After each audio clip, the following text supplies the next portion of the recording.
আজ আমি লাল শাকের একটা রেসিপি করব। বাচ্চারা সাধারণত শাক সবজি খেতে চায় না, কিন্তু যদি এইভাবে সুন্দর ফ্লেভার আর টেস্টি করে বানানো হয় আমার মনে হয় বাচ্চারাও খেয়ে নেবে।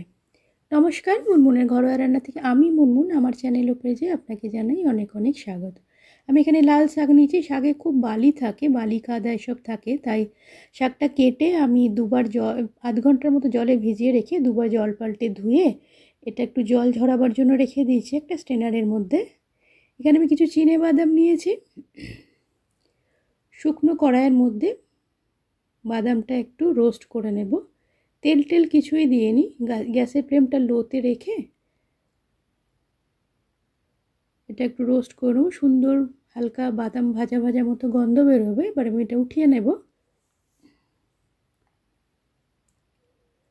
শাক যেগুলো দেখুন নিয়েছিলাম, জল ঝরিয়ে রেখেছিলাম ধুয়ে। এখানে আমি কড়াইয়ের মধ্যে তেল জল কিছুই দিইনি, শুধু শাকটা দিয়ে দিলাম।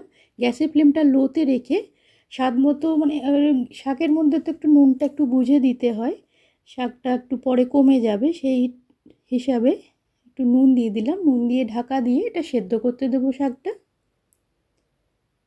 গ্যাসের ফ্লেমটা কিন্তু লোতে রেখেছি।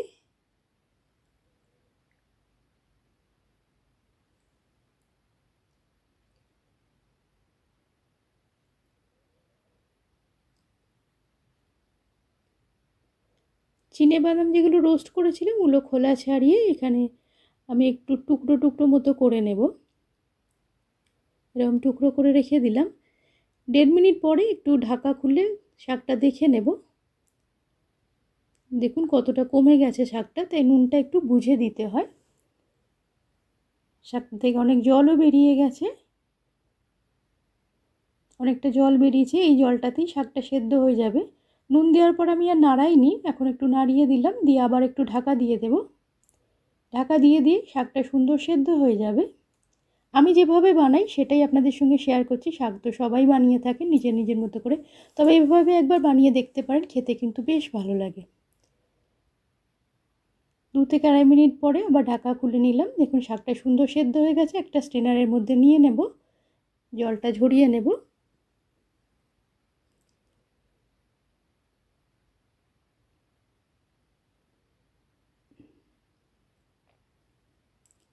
কড়াইয়ের মধ্যে আমি সর্ষের তেল দিলাম। তেলটা একটু বেশি পড়ে গেছিলো আমার মনে হয়, তো সেই জন্য আমি একটু অল্প একটু উঠিয়ে নিয়েছি। তবে তেলের পরিমাণটা আপনারা আপনাদের ইচ্ছা মতো কম বেশি করে নিতে পারেন। তেলটা গরম হলে আমি এখানে সর্ষে ফোড়ন দিলাম, শুকনো লঙ্কা দিলাম, দিয়ে এখানে কিছু রসুন কুচি দিলাম।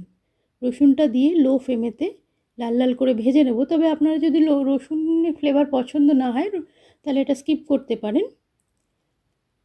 এটা লো ফ্লেমে লাল লাল করে রসুনটা ভেজে নেব। খুব সুন্দর একটা ফ্লেভার আসে সর্ষে, শুকনো লঙ্কা আর রসুন মিলে। শাক যেটা সেদ্ধ করে রেখেছিলাম এটার মধ্যে দিয়ে দিলাম, ভালো করে মিশিয়ে নেব। এর মধ্যে এখন আমি একটু কাঁচা লঙ্কা দেব, তবে আপনারা চাইলে তেলের মধ্যেও কাঁচা লঙ্কাটা দিতে পারেন। ভালো করে এটা নাড়িয়ে নিলাম। পুরো রান্নাটা কিন্তু লো ফ্লেমেই করতে হবে, একটু ধৈর্য ধরে নেড়ে নেড়ে করলে খুব সুন্দর হয়। কাঁচা লঙ্কাটা দিয়ে ভালো করে মিশিয়ে নিলাম। শাকটা এখন আমি ভাজবো, ভাজতে ভাজতে কাঁচা লঙ্কাটাও ভাজা হয়ে যাবে। ভিডিওটা দেখতে দেখতে সকলকে বলবো একটু হাইপ করে পয়েন্ট দিও প্লিজ, আর খুব ছোট্ট ভিডিও স্কিপ না করে দেখার অনুরোধ রইল। লো ফ্লেমে এটা একটু ভেজে ভেজে বানাবো। বাদাম যেগুলো টুকরো করে রেখেছিলাম ওগুলো এর মধ্যে দিয়ে দিলাম।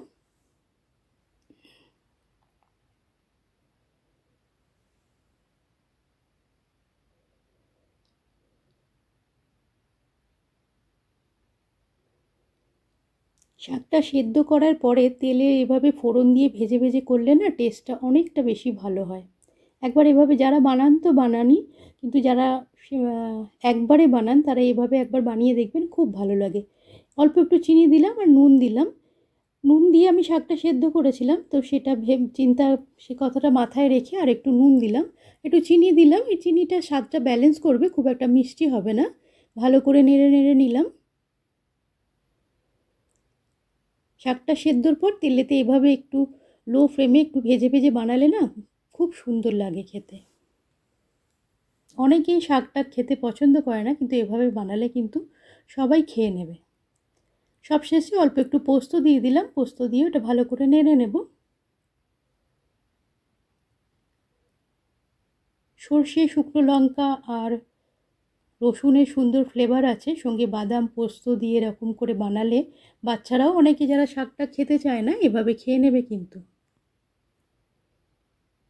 একবার এভাবে আমার মতো করে বানান, সবাই শাক বানান, নানা রকমভাবেই বানান, তবে একবার এভাবে বানিয়ে দেখবেন, খেতে কিন্তু খুব ভালো লাগে, গরম গরম ভাতের সঙ্গে খেতে খুবই ভালো লাগে। কমেন্টের মাধ্যমে জানাবেন আমার আজকের এই রেসিপিটা আপনার কেমন লাগলো। যদি ভালো লাগে একটা লাইক আর বন্ধুবান্ধবদের মধ্যে শেয়ার করার অনুরোধ রইল। এটা ভাজা ভাজা হয়ে গেছে, গ্যাসটা বন্ধ করে দিলাম।